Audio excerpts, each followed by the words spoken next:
Agora estamos no último exercício da folha de revisão de Física do primeiro ano do Colégio Militar, do segundo trimestre, onde o enunciado é o seguinte: o gráfico abaixo representa o comportamento da força de atrito sobre um bloco de massa de 2 kg, que se encontra apoiado em um plano horizontal, como estamos vendo aqui. Certo? Aqui, neste eixo vertical, tá? O eixo das coordenadas, força de atrito. E no eixo das abscissas, a força aplicada. E está se pedindo então, determine os coeficientes de atrito estático e dinâmico, a aceleração do corpo para a força igual a 20 newtons e a aceleração do corpo do bloco para força igual a 3 newtons. Vamos fazer essa questão. Então, nesta folha de exercício, para responder o item 6, nós vamos observar que inicialmente a força aplicada ela aumenta e ao mesmo tempo aumenta a força de atrito. Ela vai aumentando até que um momento a força de atrito ela para de aumentar, ela cai um pouquinho e fica numa constante enquanto a força aumenta. Vamos tentar observar que fenômeno é esse por meio dessa explicação que vai ter no VT a seguir. Observe essa competição do homem mais forte do mundo. Ele está buscando arrastar com o seu próprio corpo um caminhão de toneladas. Veja que no começo ele faz uma força incrível, muito grande. E depois de um certo tempo, aumentando a força, e ele consegue começar a arrastar o caminhão. A partir desse momento fica cada vez mais fácil. E ele já não faz tanto esforço. E prossegue em frente. Existe uma força muito grande no início, depois a força até diminui, enquanto o caminhão anda mais fácil pela pista. Aquela força de atrito inicial do caminhão, em que mesmo o atleta aumentando cada vez mais a sua força, o caminhão não saía do lugar, chama-se força de atrito estática. E esta força agora, que o atleta está fazendo, que é menor, e o caminhão consegue andar, mas lógico, o atleta fazendo ainda alguma força, chama-se força de atrito dinâmica.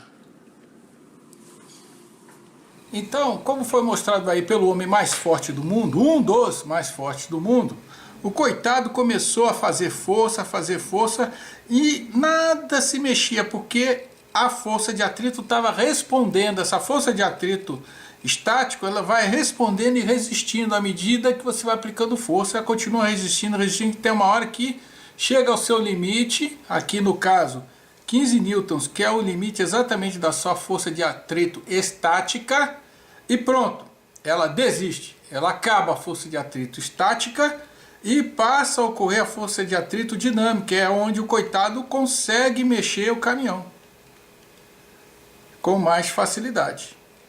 Parece não, na verdade, diminui a força necessária para colocar o caminhão em movimento. No caso, a força de atrito dinâmica, 10 newtons para este exercício. E o que está se pedindo inicialmente? Qual é o coeficiente de atrito da força de atrito estática, claro, e depois o coeficiente de atrito da força de atrito dinâmica, depois, quando a aceleração for, qual é a aceleração para a força aplicada de 20 newtons, e depois qual seria a aceleração para uma força aplicada de 3 newtons. Vamos começar por esse daqui. Então, o que nós sabemos de munição para resolver o primeiro e, obviamente, o segundo item? Muito fácil. Sabemos que a força de atrito vai ser necessariamente igual ao coeficiente de atrito vezes a força normal, que sempre num objeto plano vai ser igual a força peso. Esta é a grande munição para a gente resolver a questão. O que podemos fazer então? Já que a gente sabe que a força de atrito estática, neste caso que nós estamos fazendo, a força de atrito estática máxima vai ser igual a força de atrito estática em newtons máxima vai ser igual a 15, é o nosso máximo, é exatamente onde se rompe, é a força de atrito estática. Vai ser igual a 15 e vai ser igual também ao coeficiente estático vezes o peso. Qual é o peso do conjunto?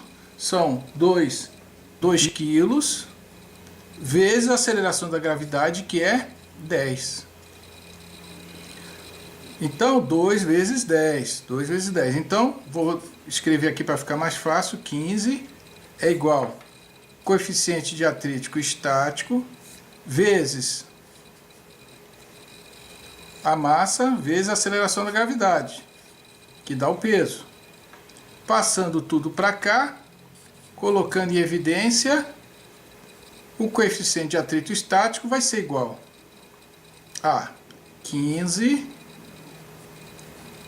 dividido por 20, que é igual, não precisamos fazer a conta, isso daí a calculadora dá pra gente, 0,75. Legal. E o dinâmico? Mesma coisa. Usando o mesmo raciocínio, a força de atrito dinâmica, vou botar um D aqui para ficar mais claro, em newtons, vai ser igual a quanto? 10, que vai ser igual à fórmula que a gente vai aplicar, coeficiente de atrito dinâmico vezes o peso, ou no caso, 2 vezes 10, que é a massa vezes a aceleração. Colocando o coeficiente em evidência, temos que o coeficiente dinâmico, de atrito dinâmico, vai ser igual a 10, dividindo 2 vezes 10, 20, que vai ser igual a 0,5. Já achamos 2. Vamos continuar em outra folha, para poder a gente visualizar como resolver as outras duas questões. E então, desta folha, onde já conseguimos esses dois valores, né, da questão A, coeficiente da força de atrito estática, e também coeficiente da força atrito dinâmica, vamos para essas duas outras questões que eu estou passando para a folha seguinte, já bem escritinho, bonitinho, aonde ele pede, no item C, a aceleração quando a força é igual a 20 newtons. Bem, temos que ser bem espertos nesse ponto, porque apesar de estarmos com o gráfico, se não prestar atenção, a gente pode ser pego na pegadinha da facilidade. Ela é simples, mas temos que prestar alguma atenção. Vejam bem, vamos visualizar o que está acontecendo. Então nós temos um bloco, uma superfície, temos um bloco de massa que não conhecemos, certo? E nele está sendo aplicada, vou mudar até de, está sendo aplicada uma força de 20 newtons. É o que está dizendo aqui, ó, força de 20 newtons, 20 newtons. 20 newtons, certo?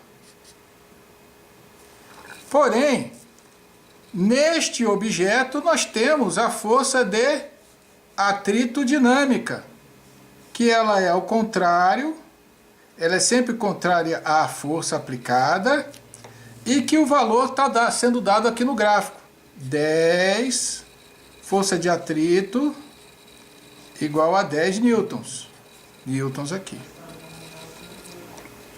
Qual é a munição que eu preciso para fazer este exercício? Além desta daqui, obviamente, é lembrar que toda a força resultante, segundo a lei de Newton, é igual a massa vezes a aceleração.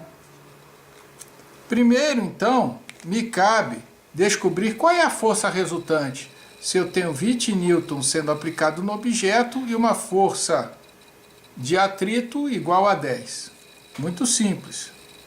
A força resultante, que é igual a massa vezes a aceleração, é igual à força aplicada, que é de 20 newtons, menos a força de atrito, que é de 10. Que só pode dar 20 menos 10, 10. Mas não resolve porque eu quero a aceleração. Então, o que eu faço? Massa, que é 2, certo? Vezes a aceleração é igual a 10. Se 2 vezes A é igual a 10, isso quer dizer, vamos lá, vamos direto, que a aceleração é 5 metros por segundo ao quadrado. Fácil. Matamos a primeira. 5 metros por segundo ao quadrado. E aí, qual é a aceleração quando a força é igual a 3 newtons? Ih, caramba! 3 newtons.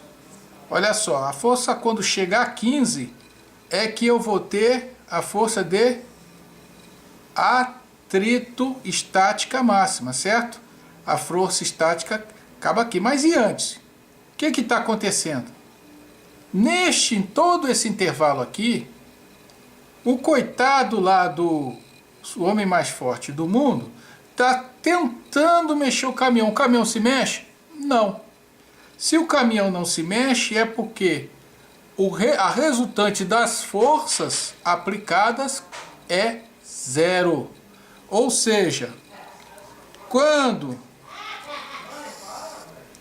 o caminhão está parado, a força resultante, ou seja, em todo esse ambiente aqui, ó, em toda essa área, quer dizer, aqui ó, no trecho que estaria por aqui, o caminhão não está em movimento, ou seja, a resultante das forças é 0.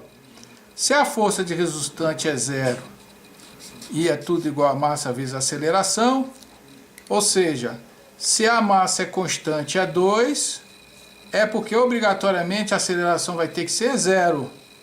Ou, resultado, a aceleração, no caso, é obrigatoriamente 0. Passando para cá, temos então,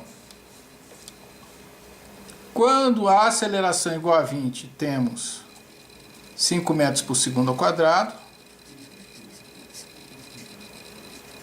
E quando é igual a 3 newtons, que está nessa parte inclinada aqui, ou seja, está aumentando, à medida que aumenta a força aplicada, aumenta a força de atrito, então não se mexe o veículo, não se mexe o bloco, a nossa força, a nossa aceleração vai ser 0. Resolvida a questão.